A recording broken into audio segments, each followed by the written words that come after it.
সুদানের দারফুর অঞ্চলের সর্বশেষ সুরক্ষিত শহর আরএসএফের হাতে আল ফারিসের পতন ঘটেছে। দীর্ঘ 18 মাসের অপরাধের পর শহরটি দখল করেছে আরএসএফ। মার্কিন প্রতিরক্ষা সচিবের কোরিয়া সফর নিয়ে চীনের কপালে চিন্তার ভাঁজ। এশিয়ায় নতুন সামরিক জোট গঠনের পথে দক্ষিণ কোরিয়া। চীনকে চাপে রাখার নতুন কৌশল। ফিলিপাইনে টাইফুন কালমেগির তাণ্ডব, 58 জনের মৃত্যু। ভিসায়াস অঞ্চল থেকে 2 লক্ষাধিক মানুষকে সরিয়ে নেওয়া হয়েছে। 6 মানবিক সহায়তা কর্মীর মৃত্যু।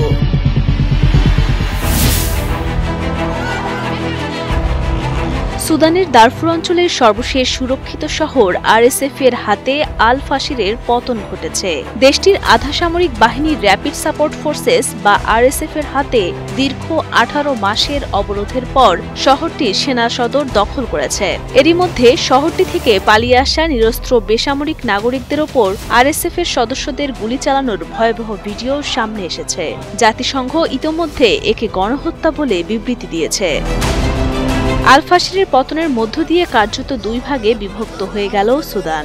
দারফুর অঞ্চলে নিজেদের পূর্ণ নিয়ন্ত্রণ প্রতিষ্ঠা করল আরএসএফ, যা দেশটিতে তাদের প্রতিষ্ঠিত সরকারের ভিত্তি আরও মজবুত করল।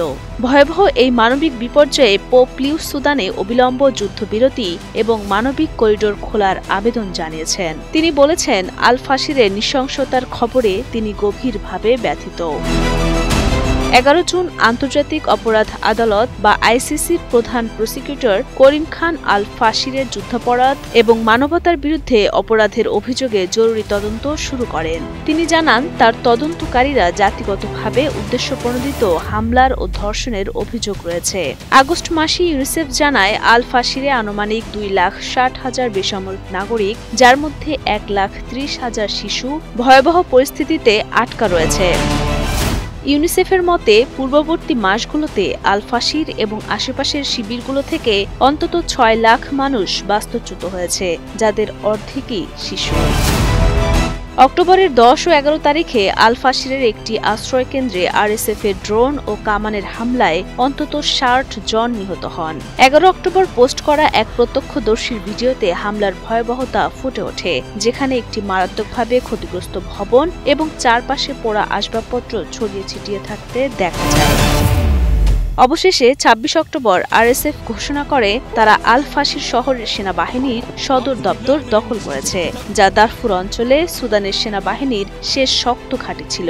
27 অক্টোবর সুদানের সেনাপ্রধান আবদেল ফাত্তাহ আল বুরহান নিশ্চিত করেন, আরএসএফ শহরটি নিয়ন্ত্রণ নেওয়ার পর তার বাহিনী আল ফাশির থেকে পিছু হটার সিদ্ধান্ত নিয়েছে। তবে সুদানের এই সংঘাতের শেকড় অনেক গভীরে। সুদানের সেনাবাহিনী এসএএফ এবং আধা সামরিক র্যাপিড সাপোর্ট ফোর্সেস আরএসএফ এর মধ্যে এই যুদ্ধ বিশ্বের বৃহত্তম বাস্তুচ্যুতি সংকট তৈরি করেছে। 2000-এর দশকের গোড়ার দিকে জাতিসংঘ অনুমান করে দারফুরে প্রায় 3 লাখ মানুষ নিহত হয়েছিল, যখন জানজাওঈদ মিলিশিয়ারা সেনাবাহিনীকে অআরব গোষ্ঠীগুলোর বিদ্রোহ দমনে সহায়তা করেছিল। দক্ষিণ কোরিয়ায় থাকা 28,500 মার্কিন সেনার ভূমিকা নিয়ে অত্যন্ত গুরুত্বপূর্ণ আলোচনায় অংশ নিতে মার্কিন যুক্তরাষ্ট্রের প্রতিরক্ষা সচিব পিট হেগসেথ 3 নভেম্বর সোমবার দক্ষিণ কোরিয়ায় পৌঁছেছেন। সেখানে থাকা 28,500 মার্কিন সেনার ভূমিকা নতুন করে সাজানো হবে বলে গুঞ্জন আছে। এই পরিবর্তন শুধু পারমাণবিক অস্ত্রে সজ্জিত উত্তর কোরিয়ার বিরুদ্ধে দক্ষিণ কোরিয়ার সুরক্ষার জন্য নয়, বরং চীনকে ঘিরে এশিয়ার সামগ্রিক নিরাপত্তা পরিস্থিতি সমালোচনার জন্য। চীন দক্ষিণ চীন সাগর এবং তাইওয়ানের আশেপাশে যে সামরিক তৎপরতা বাড়াচ্ছে তাতে চিন্তিত ওয়াশিংটন। তাই মার্কিন যুক্তরাষ্ট্র চায় দক্ষিণ কোরিয়ায় থাকা তাদের সেনারা যেন প্রয়োজনে কোরিয়া উপদ্বীপের বাইরেও এশিয়ার অন্যান্য গুরুত্বপূর্ণ স্থানে দ্রুত চলে যেতে পারে। এই বিষয়ে হেগসেথ এবং দক্ষিণ কোরিয়ার প্রতিরক্ষা মন্ত্রী আন গিউব্যাক 4 নভেম্বর মঙ্গলবার তাদের বার্ষিক প্রতিরক্ষা বৈঠক বা নিরাপত্তা পরামর্শমূলক সভায় বিস্তারিত আলোচনা করবেন। আলোচনার পাশাপাশি 2 মন্ত্রী উত্তর কোরিয়ার সঙ্গে ভাগ করা অত্যন্ত সংঘাতপূর্ণ অসামরিক অঞ্চলের মধ্যে অবস্থিত পানমুনজম যুদ্ধবিরতি গ্রামও পরিদর্শন করবেন। এই সফরটি এশিয়া অঞ্চলের ভূ রাজনীতি এবং সামরিক জোটের জন্য একটি নতুন পথ তৈরি করতে পারে। চিপ নির্মাতা প্রতিষ্ঠান হিসেবে ইতিহাসে প্রথমবার $5 ট্রিলিয়ন বাজার মূলধনের অবিশ্বাস্য মাইলফলক স্পর্শ করেছে এনভিডিয়া। কিন্তু এই উদযাপনের মধ্যেই যুক্তরাষ্ট্র ও চীনের প্রযুক্তিগত দ্বন্দ্বের রেশ ধরে এনভিডিয়ার জন্য এলো এক বড় দুঃসংবাদ। চীন সরকার তাদের দেশ থেকে বিদেশি প্রযুক্তি হটিয়ে স্বনির্ভরতা অর্জনের পথে সম্ভবত সবচেয়ে কঠোর পদক্ষেপটি নিতে যাচ্ছে। রয়টার্সের দুটি সূত্রের বরাতে জানা গেছে, বেইজিং নতুন নির্দেশিকা জারি করেছে। এই নির্দেশনা অনুযায়ী যেসব নতুন ডেটা সেন্টার প্রকল্পে কোনো ধরনের রাষ্ট্রীয় তহবিল বা সরকারি অর্থ সহায়তা রয়েছে, সেগুলোতে অবশ্যই তৈরি কৃত্রিম বুদ্ধিমত্তা AI চিপ ব্যবহার করতে হবে। খবরটি এমন এক সময়ে এলো যখন ওয়াশিংটন এবং বেইজিংয়ের মধ্যে বাণিজ্য উত্তেজনা কিছুটা থিতিয়ে এসেছে। চীনের এই নির্দেশনা ঠিক কতটা কঠোর? সূত্রগুলো জানিয়েছে, সম্প্রতি চীনা নিয়ন্ত্রক কর্তৃপক্ষগুলো আদেশ দিয়েছে, ইতিমধ্যে যেসব ডেটা সেন্টার 30% কম কাজ সম্পূর্ণ হয়েছে, সেগুলোকে অবশ্যই ইনস্টল করা সমস্ত বিদেশি চিপ সরিয়ে ফেলতে হবে। এমনকি বিদেশি চিপ কেনার পরিকল্পনা থাকলেও তা বাতিল করতে বলা হয়েছে। তবে যেসব প্রকল্প আরো বেশি এগিয়ে গেছে, সেগুলোর বিষয়ে আলাদাভাবে পরিস্থিতি বিবেচনা করে সিদ্ধান্ত নেওয়া হবে। বিশ্লেষকরা বলছেন, এই পদক্ষেপ চীনের গুরুত্বপূর্ণ অবকাঠামো থেকে বিদেশি প্রযুক্তি নির্মূল করার সবচেয়ে আক্রমণাত্মক পদক্ষেপগুলোর মধ্যে একটি। এই সিদ্ধান্তের সরাসরি এবং সবচেয়ে বড় ধাক্কাটি লাগবে এনভিডিয়ার উপর। চীনের বিশাল বাজার ফিরে পাওয়ার যে আশা এনভিডিয়া করেছিল, বেজিংয়ের এই পদক্ষেপে তা অনেকটাই ফিকে হয়ে গেল। অন্যদিকে এই সিদ্ধান্তে ব্যাপক লাভবান হবে চীনের স্থানীয় চিপ নির্মাতারা, বিশেষ করে হুয়াওয়ের মতো টেক জায়ান্টগুলো। মেক্সিকোর উরুয়াপান সিটির মেয়রকে শত শত মানুষের সামনে গুলি করে হত্যাকাণ্ডের প্রতিবাদে রণক্ষেত্রে পরিণত হয়েছে মেক্সিকোর মোরেলিয়া শহর। পুলিশের সাথে বিক্ষোভকারীদের দফায় দফায় সংঘর্ষে উত্তাল হয়ে উঠেছে মিচুয়াকান প্রদেশ। 1 নভেম্বর মেক্সিকোর ঐতিহ্যবাহী ডে অফ দ্য ডেড উৎসব চলাকালীন উরুয়াপান শহরের মেয়র কার্লোস মানজোকে গুলি করে হত্যা করে দুর্বৃত্তরা।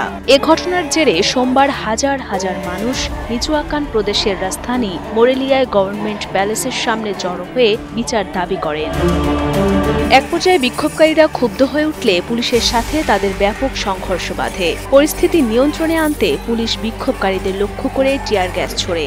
অন্যদিকে ক্ষুব্ধ জনতাও পুলিশকে লক্ষ্য করে ইট পাটকেল ও বিভিন্ন বস্তু নিক্ষেপ করতে থাকে এবং সরকারি ভবনে ভাঙচুর চালায়। সংঘর্ষে সাংবাদিক সহ বেশ কয়েকজন আহত হয়েছেন। বিক্ষোভকারীরা ক্ষুব্ধ হয়ে সরকারি ভবনের দরজায় লাথি মারে এবং কার্লোস মানজোর জন্য প্ল্যাকার্ড প্রদর্শন করে।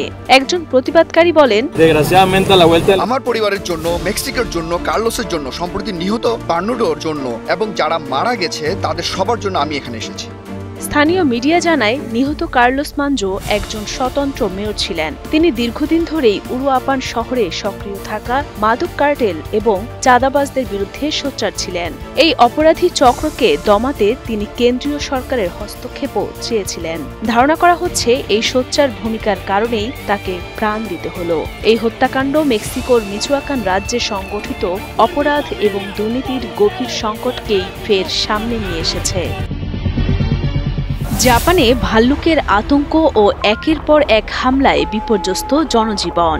এপ্রিল থেকে এ পর্যন্ত দেশটিতে 100টিরও বেশি হামলার ঘটনা ঘটেছে, যাতে প্রাণ হারিয়েছেন 12 জন। পরিস্থিতি এতটাই ভয়াবহ যে ভাল্লুক ধরতে এবার মাঠে নামানো হয়েছে দেশটির সামরিক বাহিনীকে। দেশটির উত্তরাঞ্চলীয় পাহাড়ি শহর কাজুনোতে সেনা মোতায়েন করা হয়। স্থানীয় কর্তৃপক্ষ এই ভয়াবহ পরিস্থিতি সামাল দিতে না পেরে সামরিক বাহিনীর কাছে জরুরি সহায়তার অনুরোধ জানায়। কাজুনোর প্রায় 30,000 বাসিন্দাকে সপ্তাহের পর সপ্তাহ ধরে সন্ধ্যার পর ঘন জঙ্গল এড়িয়ে চলার নির্দেশ দেওয়া হয়। এমনকি বাড়ির আশেপাশে খাবারের খোঁজে আসা ভাল্লুক তাড়াতে তাদের সঙ্গে ঘণ্টা রাখার পরামর্শ দেওয়া হচ্ছে। জাপানের পরিবেশ মন্ত্রণালয়ের তথ্য মতে এপ্রিল থেকে এ পর্যন্ত দেশজুড়ে 100টিরও বেশি হামলায় রেকর্ড 12 জনের মৃত্যু হয়েছে। এর মধ্যে 2/3 মৃত্যুই ঘটেছে আকিতা প্রদেশ এবং পার্শ্ববর্তী ইওয়াতে প্রদেশে। আকিতা কর্তৃপক্ষ জানিয়েছে, এবছর ভাল্লুক দেখার ঘটনা 6 গুণ বেড়ে 8,000 ছাড়িয়েছে। এরপরই প্রদেশের গভর্নর জাপানের সেলফ ডিফেন্স ফোর্সের কাছে সাহায্যের আবেদন করেন। বুধবার সকালে কাজুনুতে একটি সেনা ট্রাক, বেশ কয়েকটি জিপ এবং বডি আর্মার পরা ডজনেরও বেশি সৈন্যকে মোতায়েন করা হয়। এই সেনারা মূলত ভাল্লুক ধরার জন্য বড় বাক্স ফাঁদ স্থাপন এবং তা পর্যবেক্ষণ করতে সহায়তা করবে। তবে ভাল্লুক হত্যার কাজটি সামরিক বাহিনীর সদস্যরা করবে না, তা করবেন প্রশিক্ষিত শিকারীরাই। কিন্তু হঠাৎ কেন জাপানে ভাল্লুকের এই উপদ্রব? বিশেষজ্ঞরা বলছেন, এর পেছনে জলবায়ু পরিবর্তন, প্রাকৃতিক খাদ্য উৎসের পরিবর্তন এবং গ্রামীণ এলাকার জনশূন্য হয়ে পড়া প্রধানত দায়ী। লোকালয় ফাঁকা হয়ে যাওয়ায় ভাল্লুক ও মানুষের মধ্যে দূরত্ব কমেছে। তাছাড়া কর্তৃপক্ষ একসময় বয়স্ক শিকারীদের উপর নির্ভর করত, কিন্তু বর্তমান পরিস্থিতিতে তারাও এই বিপুল সংখ্যক ভাল্লুক সামাল দিতে হিমশিম খাচ্ছেন। জাপানে সাধারণত যে কালো ভাল্লুক দেখা যায় সেগুলোর ওজন 130 কেজি পর্যন্ত হতে পারে। এর আগে প্রায় 1 দশক আগে জাপানে বন্য হরিণ নিয়ন্ত্রণের জন্য সামরিক বাহিনীকে মোতায়েন করা হয়েছিল। ফিলিপাইনে টাইফুন কালমেগির আঘাতে মৃতের সংখ্যা বেড়ে দাঁড়িয়েছে অন্তত 58 জনে। নিহতদের মধ্যে একটি সামরিক হেলিকপ্টারের 6 ক্রু রয়েছেন, যারা মানবিক সহায়তা কার্যক্রমে অংশ নিয়েছিলেন। প্রলয়ঙ্করী এই ঝড়ের আগেই ভিসায়াস অঞ্চল থেকে সরিয়ে নেওয়া হয়েছিল 2 লাখের বেশি মানুষকে।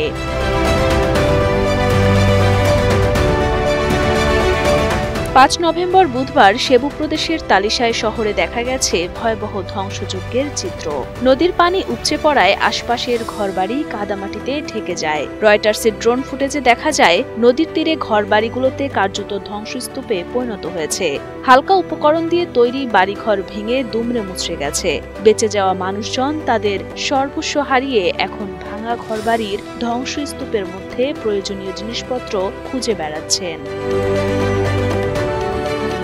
কর্মকর্তারা জানিয়েছেন, 4 নভেম্বর মঙ্গলবার ভোরে টাইফুন কালমেগি ফিলিপাইনের মধ্যাঞ্চলে আঘাত হানে। বুধবার এটি পালাওয়ান দ্বীপের কিছু অংশে তাণ্ডব চালিয়ে দক্ষিণ চীন সাগরের দিকে অগ্রসর হচ্ছে। ভিয়েতনাম উপকূলেও ঝড়ের প্রস্তুতি নেওয়া হচ্ছে। ধারণা করা হচ্ছে 7 নভেম্বরের মধ্যে এটি সেখানে আঘাত হানতে পারে। ঘণ্টায় 120 কিলোমিটার বেগের বাতাস এবং 165 কিলোমিটার বেগের ঝড়ো বাতাস নিয়ে ধেয়ে আসা কালমেগি এই বছর ফিলিপাইনে আঘাত হানা 20তম সামুদ্রিক ঝড়।